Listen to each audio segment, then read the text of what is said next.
On today's episode of the Welloff Podcast, we meet Siri Lindley, a world-class athlete, speaker, survivor. All the things. This woman is absolutely amazing. She has a documentary on Prime and on Apple TV called Try Me, the Siri Lindley story. In addition, she's the author of Finding a Way that you can purchase anywhere. This is an episode you won't want to miss, chock full of inspiration and motivation.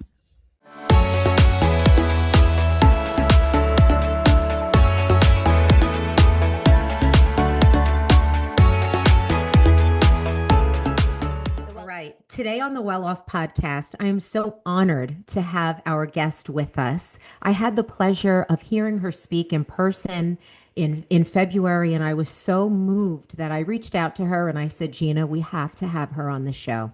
And today in studio, we have the beautiful soul, the bright light, Siri Lindley. She is very well known for her athletic career, being a two-time world champion triathlete when she didn't even know how to swim when she started, which is incredible. And now she is a thriver, a survivor. She's an author. She's the star of a new documentary called Try Me, the Siri Lindley story. She's a beautiful wife. She's a healer. She rescues horses. I mean, there's so many things, and it's just incredible. She's a cancer survivor. She's a cancer survivor. Yes. And welcome to the show. Welcome, Siri. We're so excited to have you.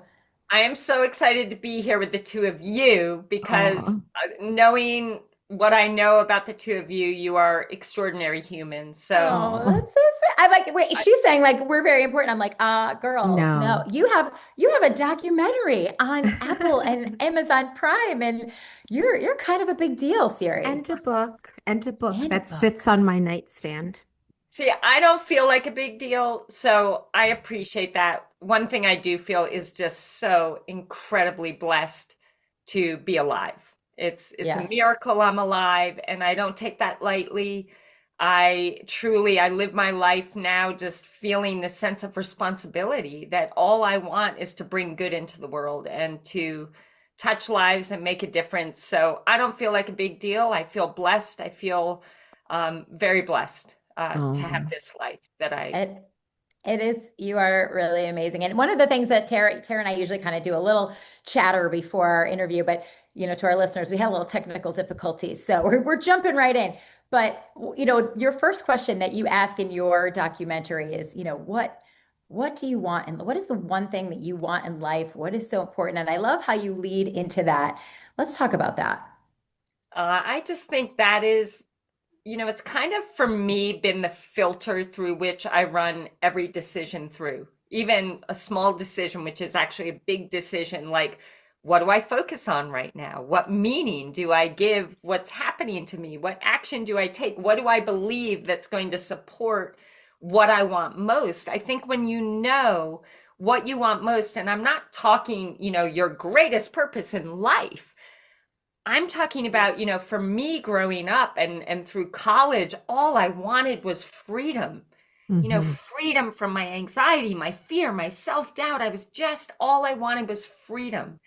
And so when I would start, focusing on things that made me feel scared or sad or angry, I would say to myself, is focusing on this and the way it's making me feel going to help me take one step closer to that freedom that I want so much? Mm-hmm. And the answer was inevitably no. So then I would redirect, well, what must I focus on instead?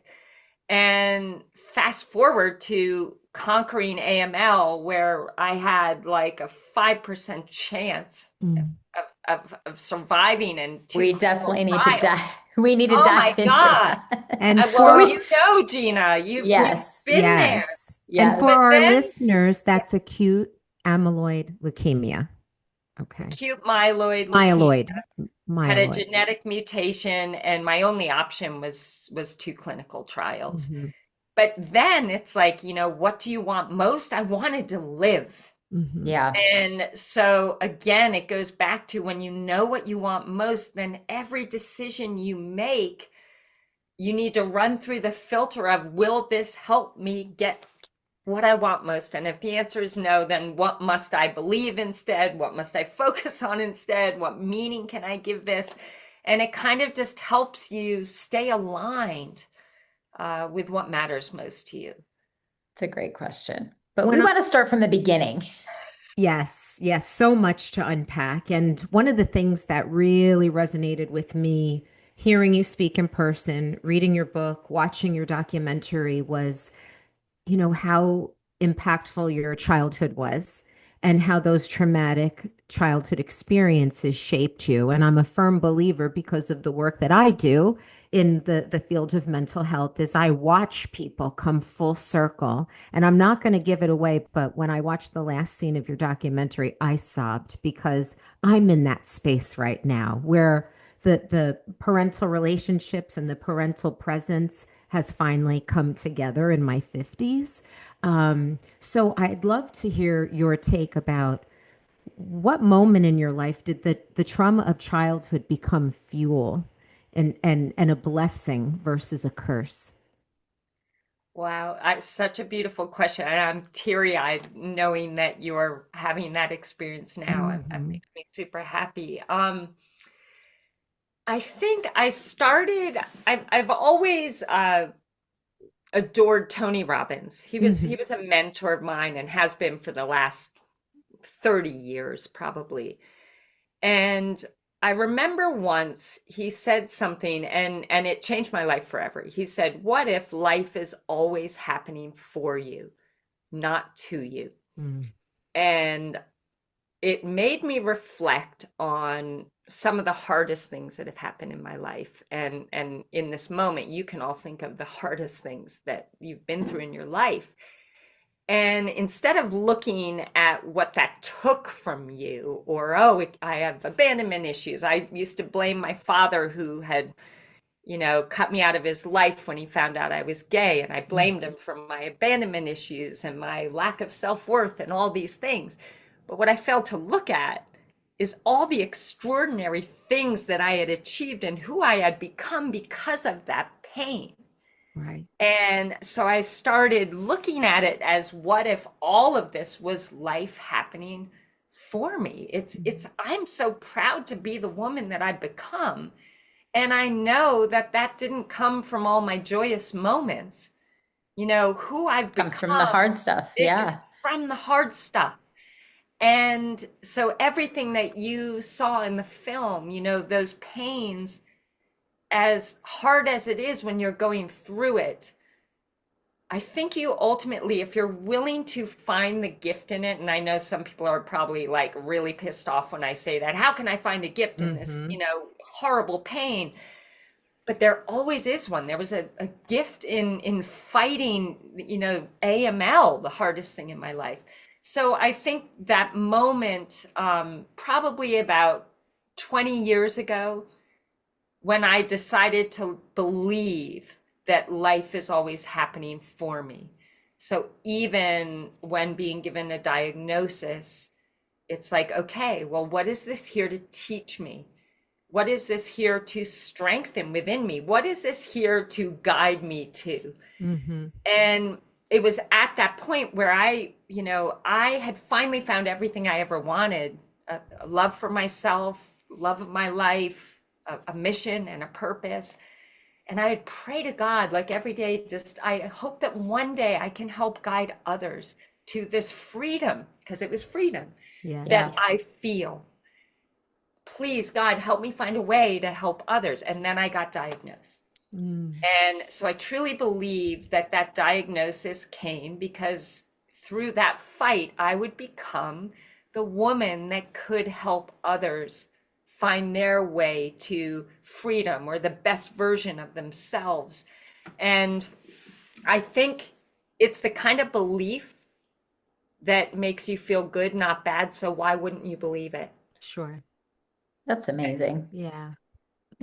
So I want to start, we kind of jumped into all the things, but tell our listeners, who you are and how this whole triathlon got started, your childhood, your parents. Tell us the whole story without giving away too much of the documentary. For those of you listening, she has a documentary. It's called Try Me, the Siri Lindley story. And you can find it anywhere that you have streaming, correct? Amazon Prime, Apple TV, Google TV, Fandango, all the fun stuff. So tell us who Siri Lindley is. Wow. So I guess it all began, the first 4 years of my life were heaven. I had a mom, a dad, a sister. We were happy. We didn't have much, but oh my God, there was so much love. And then my parents got divorced and my mom married a very wealthy, very famous man. And our lives literally turned upside down. And basically, long story short, the love left. We lived in a huge mansion. We had everything that you think you'd, dream of having. Mm-hmm. But all I wanted was love. All I wanted was connection. So that was a hard period of time. And after 13 years of marriage, they got divorced. And I was so terrified because my mom, early on in their dating, he had broken up with her at one point and tried to take her own life. And I was about 5, my sister was 7, and we found her on the floor in her bedroom with an empty pill bottle. And oh my God, so traumatic. But in that moment, we all know you make a decision. And it was in that moment where I decided I'm not enough for my own mom to want to stick around. And when I heard you say that, Siri, the first time, that was like, ooh, a gut punch. Because, right, that's your first lesson. And I think many of us have lessons like that, but we don't acknowledge them, or they're unconscious, but it manifests in our behavior and the choices we make and the relationships we have. But I mean, what a lesson to learn at such a tender, precious age. And you 5 were years precious. Old. Yes. Yeah. And I remember it. I remember all of it so clearly. Mm-hmm. And we had actually moved out to Colorado, and he came out to get her back. And I remember I answered the door and he said, I want to marry your mother, but I'm not going to do it unless you say it's okay. And I was like, no, you can't marry my mother. I love that you told him no. No. Yes. Can you say who this man is? Frank Gifford. He was a Hall of Fame New York Giants. And again, I can still look back and find the gratitude and in the good that came from all of that. And again, who I became. But in that moment, a second decision, I don't have a voice. Right. And so we make these decisions early on. Anyhow, so after they got divorced, I put it on myself. I told myself the story that it's up to me to keep my mom alive. I need to be enough to make her want to stick around. I need to make her happy. It's all up to me. Mm-hmm. And in that, the achiever was born, right? The achiever was born kind of earlier on because my dad showed me so much love when I was doing big things, and I got my parents' attention when I achieved. So you were very athletic. You played a lot of sports. A lot of sports: field hockey, ice hockey, lacrosse. The first 3-season athlete at Brown University. Yeah, so an Ivy League impressive school, no less. Which, wow, you know everything. Oh we watched your documentary, girl. I'm obsessed. That's amazing. So 3 sports is insane. 2 sports in college is hard.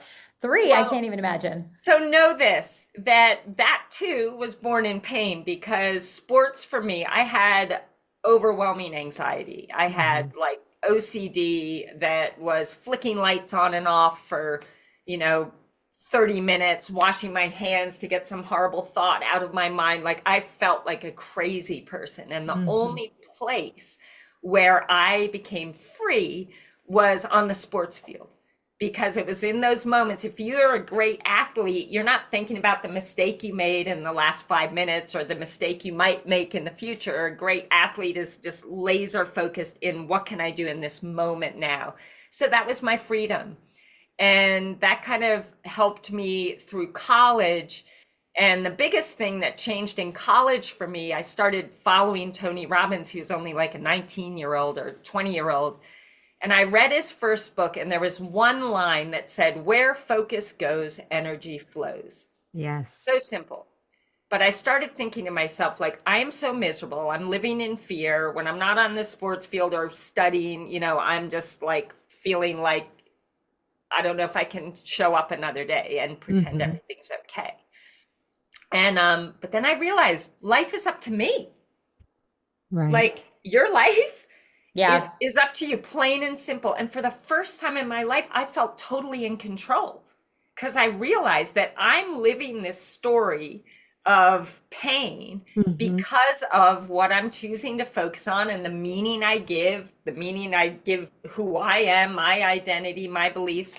And I thought, okay, if I want to feel better, if I want to live a life as a victor instead of a victim, then we need to start, rewiring what's going on in my mind. And you can't be both, right? You can't be a winner and a victim. It just doesn't work. No, and the perseverance that you have. So talk to us about how you got into triathlete. Talk to us about how you became a triathlon. What is it? A triathlon? A triathlete. And you do a triathlete. I'm like, is it a triathlon? Yeah. It was crazy. Who knows? I mean, this is crazy. So basically, the whole thing is crazy. It's crazy. These things just happen. You have to be open to the fact that these things can just land in your lap, and it doesn't make sense, but you just have to trust it. So I had realized in college, once I kind of became free of my OCD, I started realizing things about myself, and I realized I was gay. And that was kind of, traumatizing, because my father especially came from a very conservative family. And he was like my biggest cheerleader. Anyhow, he found out a couple years later. And when he found out I was gay, he called me to ask if it was true. And I said, "Dad, it's true, but I am the same me. It changes nothing. Please just love me anyway." But he hung up the phone, and that was it. Like, that was it. So heartbreaking. So the story he was telling me was that because of who I am, I will never be successful. I will never be worthy of love. I will never make anybody proud. I will never do anything good. And I couldn't afford to live that story. So I had to tell a different story that, me being me, not having to pretend and not having to hide, like, me being me is where I can actually create an extraordinary life. That's where I can tap into any goodness or greatness that's inside of me. So it was literally like a week later when, I have to admit, it was a girl I kind of had my eye on, and she's like, "Oh, I'm doing, a triathlon next week, and you should come watch." And I'm thinking, what's a triathlon? Like, what do I wear? What do I pack? Like, what the hell is this anyway? And I go, and it's like this swimming and biking and running, but it was like, people that looked like professionals and people that were like overweight and older and younger and like all different shapes and sizes. And what struck me is that every single one of them seemed to be finding themselves through this challenge. And she crossed the line, and I'm like, oh my God, like, this is it. I probably said, I need to become a triathlon, because I didn't know how to say it either. So I said, I need to become a runner, swimmer, biker person. Right. And I even remember this, like, this isn't just in hindsight. I was like, this is how I'm going to figure out, find a love and a respect for myself, because I'm going to take this on. She's like, "Great, let's go swimming tomorrow." And I'm like, uh-oh. I'm like, I don't know. I mean, I know how to float. And I remember going to the pool, and all I knew is my mom, who has the most gorgeous hair, when she swims, she does the swan. She doesn't want to get her hair wet. That's like me. I can't swim either, but I don't want my hair wet because it's a production. Another fun fact we learned about Tara is that she doesn't exactly. Swim. I love this. So you know the swan. You'd probably be a great swan. Yes. And I shower sometimes like that too. If I don't want my hair to get. Stop it. I love this. You could be a triathlete for sure. Because that's how I started. So I'm just swanning, and my friend's just like, "Oh my God, you didn't tell me you didn't know how to swim." But here's And the thing. the critics were hard on you. They were like, this girl doesn't know how to swim. She's never going to amount to anything. Like, I mean, you had a mountain to climb up. Yeah. It was a mountain. And And I came apparently, in dead last. and swimming is kind of like the make or break It of the is. race, right? That's what I learned from, Yeah. yeah. Like you, and so it was crazy. I came in dead last in my first race. I got laughed at. I ran the whole 5K with my helmet on. But like, I wanted this and I wanted this bad. And here's the thing, you know, I was working at a YMCA 60 hours a week.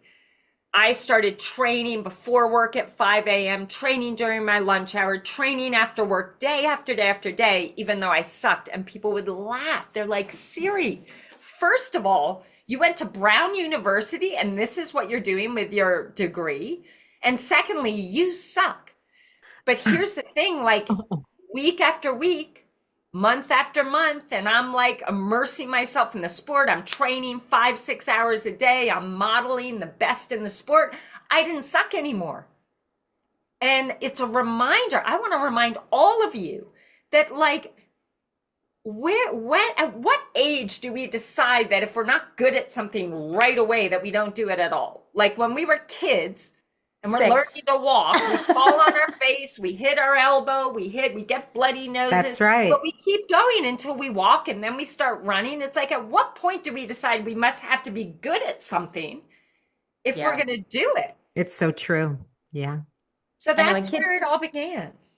And kids today, they, you know, it's like everything is instant gratification. You know, we live in a world of instant gratification. So I feel like adults and kids, you know, if something doesn't happen right away or they don't get it right away, it's like, you know what, I'm done. I'm done. Yeah. But, you know, your story is such a true testament to, you know, going out, you know, you look at athletes like Kobe Bryant and, you know, Michael Jordan, and they were relentless. And, you know, like Jason Tatum from the Celtics just came back from an Achilles injury after 9 months. And it's like, if you want something, if you put your mind to it, and you can do anything you want, and you're the epitome of that. And then with that, though, you got hit with some challenges. Yeah, I mean, challenges all along the way, because here's the thing, any path to success is going to be, you know, you're going to have a lot of failures along the way. It's just a part of the process. Mm-hmm. And I think the ones that succeed at the highest level are the ones that are willing to fail over and over and over again and not give up. And so it was not an easy road. It took 8 years to become a world champion, but I'll never forget. And this is where gratitude comes in. I know that you two speak a lot about gratitude. Yes. And it was the Olympic trials. I had made it to the Olympic trials 6 years after setting this goal, which was crazy in itself. And I remember I had visualized the perfect race for 365 days. It was actually something I made myself do, visualizing the perfect race. On the day of the race, first 5 minutes, everything went wrong. I dive in, I get kicked, I get pushed under the water. By the time I come up, like where all the people I wanted to be swimming with were gone. And I hadn't anticipated that. Sure. So I am, even though I'm swimming as hard as I can, I'm devastated. I'm giving it the meaning that, oh my God, the race is over. Like I can't make an Olympic team starting this far back. So I basically kept going. I got on the bike. I was riding as hard as I could, going nowhere. And I was basically choking. So when it got to the run, I quit. At the Olympic trials, I quit. Oh my God. And I was so ashamed. And I know it sounds silly to me now, but at the time it was like life or death to me. Right.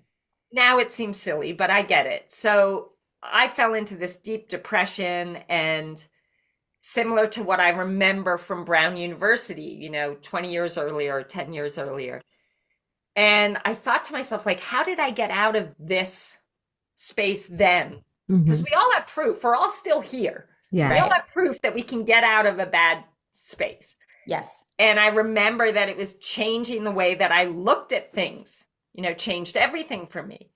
And I thought, here I'm focusing on 4 more, although I did make the Olympic team, just FYI, I was an alternate, and I need to kind of change this story. Just by the way, I still made it. Okay. Right. So I need to change this story. This is a work in progress. Yeah. But I kept thinking 4 more years and I'm a failure, and how ashamed I felt. And I put on a different lens and started looking at how far I'd come instead of how far I had to go. 6 years ago, I didn't even know how to swim.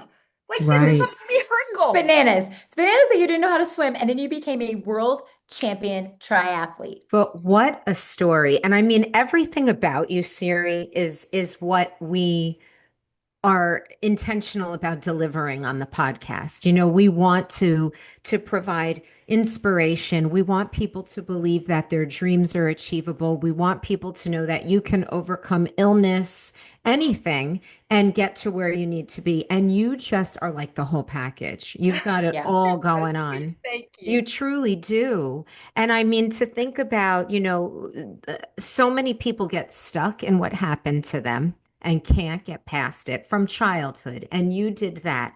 And then to come out as gay and to have your idol reject you, another blow. But I mean, the triumph, yes, was amazing, but then your cancer diagnosis, you know, it's so much, and yet you're here, and it's like light emanates from you. And you're doing what we hope everyone does, is that you take it and you learn and you give back. And that's what you're doing with Believe, right?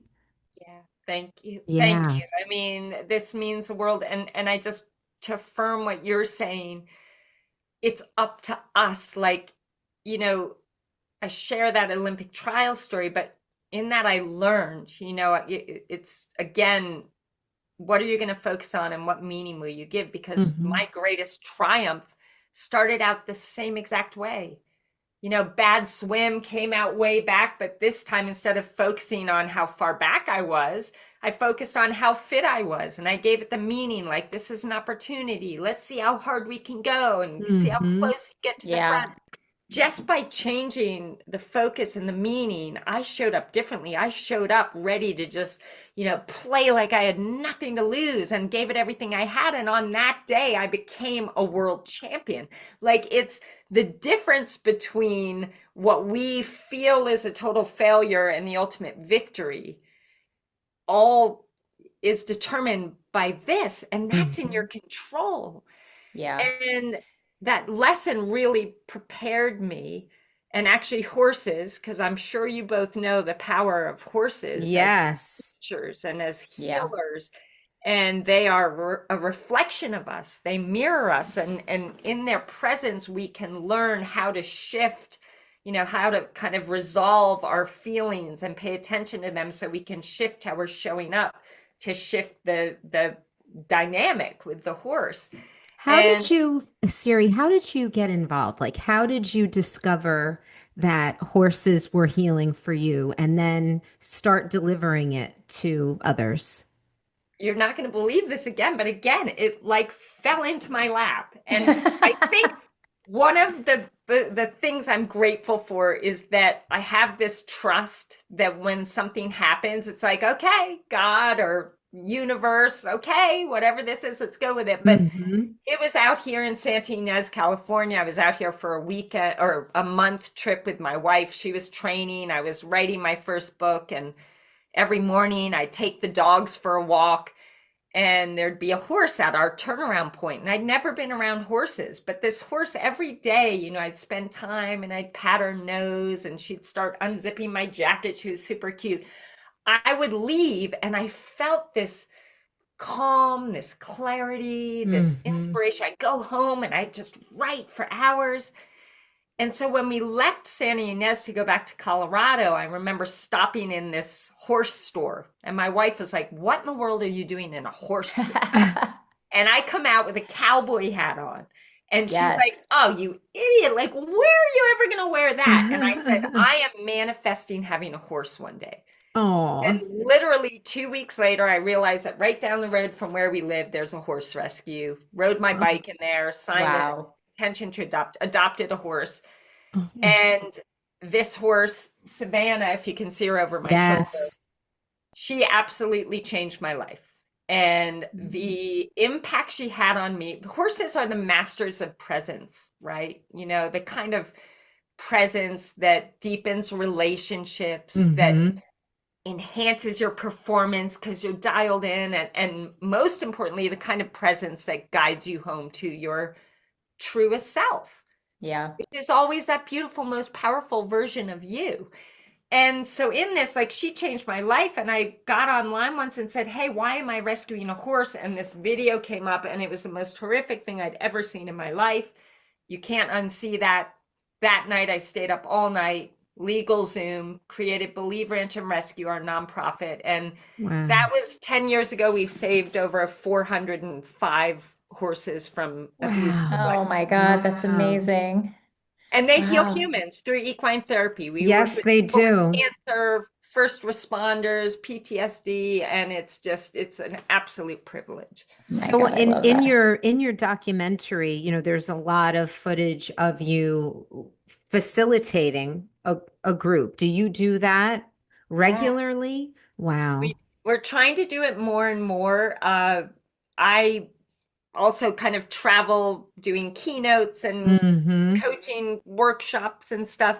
But I think more and more I'm going to be spending more time. We have great alliances with the Santa Barbara Fire Department and the Teddy Bear Cancer Foundation, and these people that are really thriving and getting so much out of these programs. So I'm really being called, I think, to do more of that. Yes. I facilitate. The horses are the therapists. Like, Yeah, I'm not the therapist, but the things that I have witnessed are just extraordinary. I'm in awe of what happens during these events. You are truly doing God's work. And in the film, when Penny chose Scarlet, I sobbed. Another moment. I cried so much. I kept saying, Gina, let's not give it all away. Let's not give it all away. Well, but yes. They just have to watch. You know what I'm talking about. But that got me. That really got me. I mean, I love animals. I have 3 dogs and a cat. Would love a horse.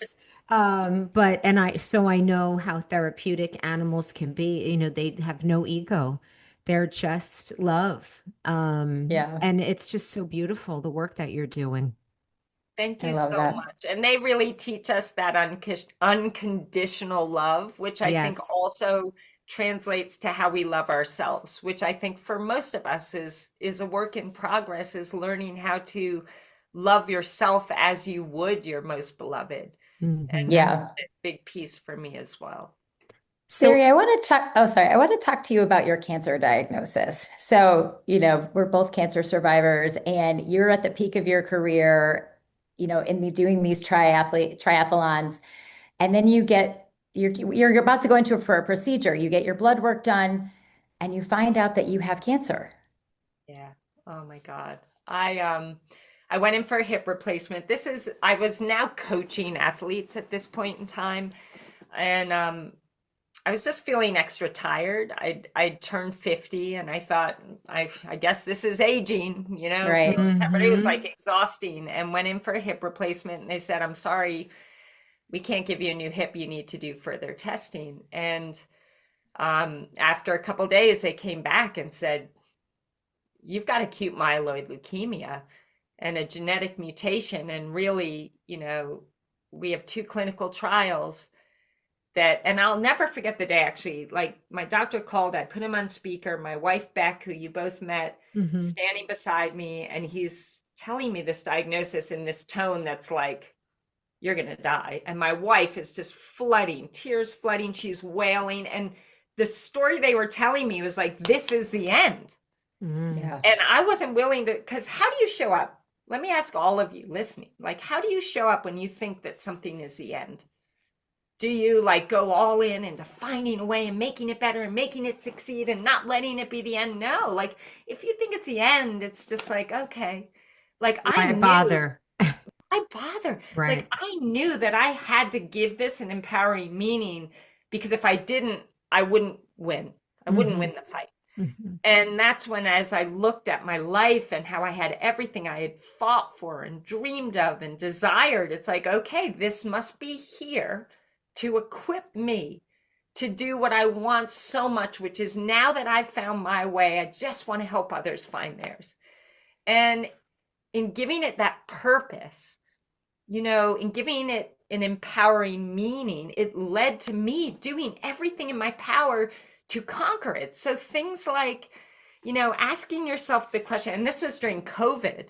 So that added a whole other I was just saying that I couldn't imagine going through cancer during COVID. So, oh my God, I'm so sorry. It was like so scary. But like in times of great uncertainty, you must create your own certainty. Yes. And there are things that we all do in our lives, and it's whatever for each person. But for me, I knew that when I moved, when I exercised, most importantly, I felt strong. I felt confident. I felt like, okay, I can do this. When I, did my gratitude practice, it gave me calm and peace and hope.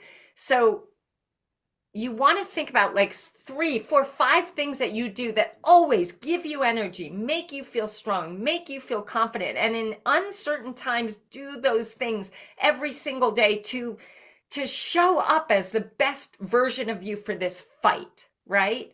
Now, as I got sicker, obviously movement or exercise for me was going from the hospital bed to the couch to the chair, multiple times a day. But I intentionally logged that as movement, as exercise, and thus it gave me the same thing as if I went for a 30-minute run. So being really intentional about, again, what I focused on, I'll never forget this beautiful friend of mine. I was vomiting like 70 times a day. It was like so awful, all the medications I was on. And I'll never forget, it was Sage Robbins, and she called me and she said, Siri, every time you vomit, you are releasing everything that needs to leave your body so that you can heal. I can hear her voice saying that. Right? Right. So that simple reframe, think of that. Like if I'm thinking, oh my God, 70 times I'm vomiting. And I had a phobia of vomiting, by the way, before I got God. Even worse. So it was like destroying me because I was focusing on how much I hated it, how scary it was.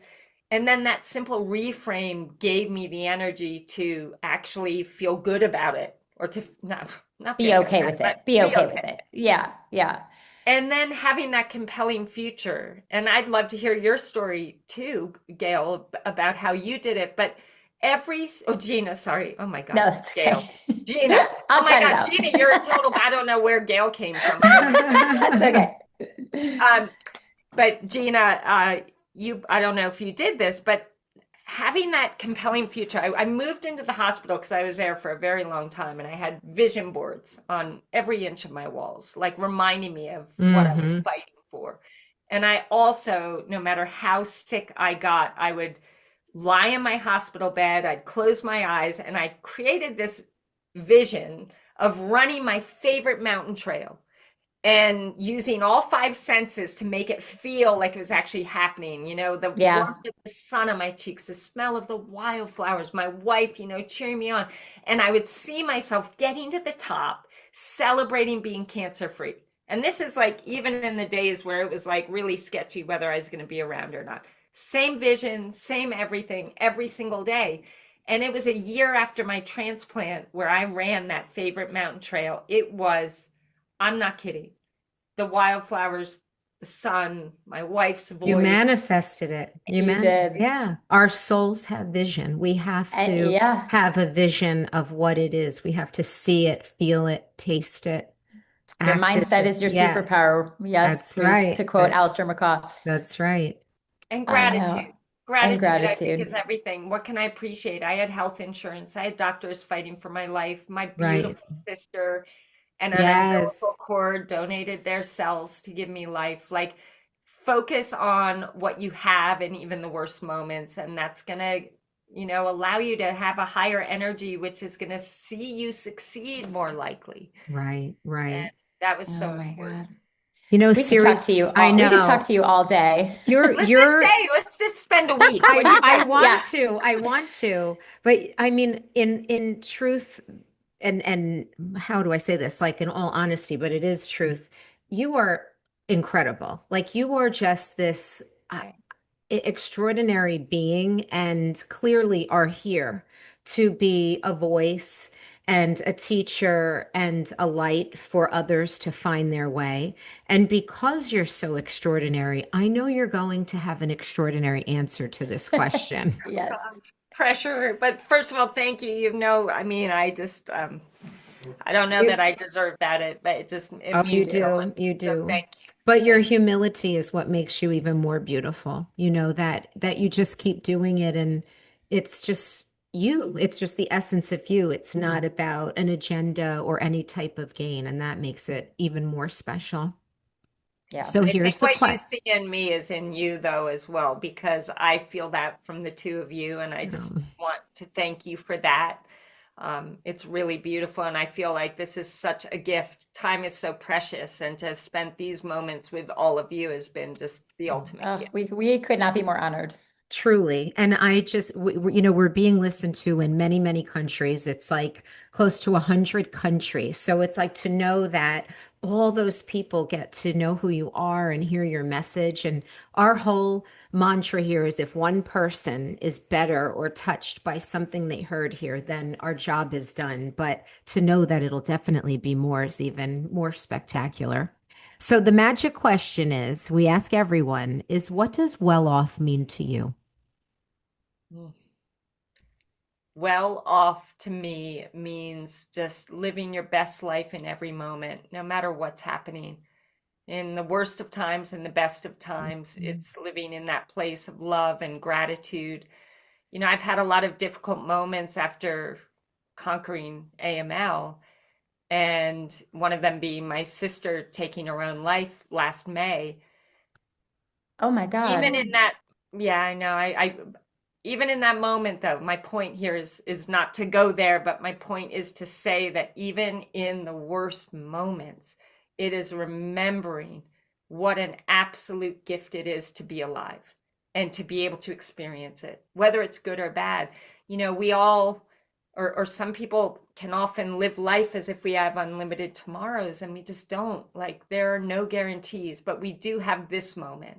So, well off to me means making the most out of this moment now. And that's being kind and loving to yourself, kind and loving to others, finding the good, finding something you can appreciate, and just celebrating the gift of this breath right now. Amazing. I'm so sorry to hear about your sister. Yeah. Oh, I have this film is a legacy of yes, her. And she yes, was so yes. beautiful in it. So, Oh, um, God but bless it's her. just a moment that, like, there are good times and bad in life. And Sure, you can be sure. well off even in the worst of times. And Yes. that's just up to you. And why Thank not? you.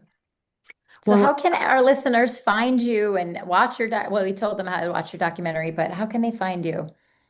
You can find me on Instagram, Siri Lindley, LinkedIn, Siri Lindley, Facebook. You can come out here to Santa Ynez, California, and experience our equine facilitated healing events at Believe Ranch and Rescue. Please follow us at Believe Ranch and Oh, Rescue. yes. We're will doing do.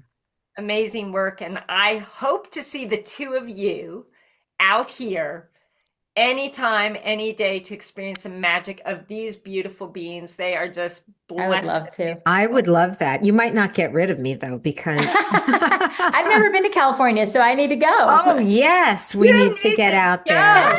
Yes, I need to And And come. listeners, please buy Siri's book. It's called Finding a Way. It sits on my nightstand. It's all of Siri's experiences and her wisdom with prompts, which I always like because they really create a more conscious experience being present and accountable for what you're thinking and what you want in life. So the day that we haven't met until now, but the day I Yeah. heard you was a pivotal moment for me. And I can't thank you enough for sharing your light with us and all of our listeners. thank you Thank you so much. And so thank much. you for the love and light and wisdom and healing that you bring into the world. I think what you're doing is absolutely extraordinary. And you've got one of your biggest fans right over here in California. Oh, Oh, we yay. love that. Thank you, Oh, Siri. happy Pride Month and God bless you and Beck. You're beautiful together. Yes. God bless you both, and Thank happy you. Thank happy you. every Happy moment. every Happy day. everything. Moment. And may we all be well off. I am wishing blessings of everyone just living life, the best version of themselves, well off, happy, joyful, and fulfilled. We can be successful, but I think, you know, the key is to find the fulfillment in what we do. That's the biggest gift. For sure. Amen. Thank you. Thank you so much.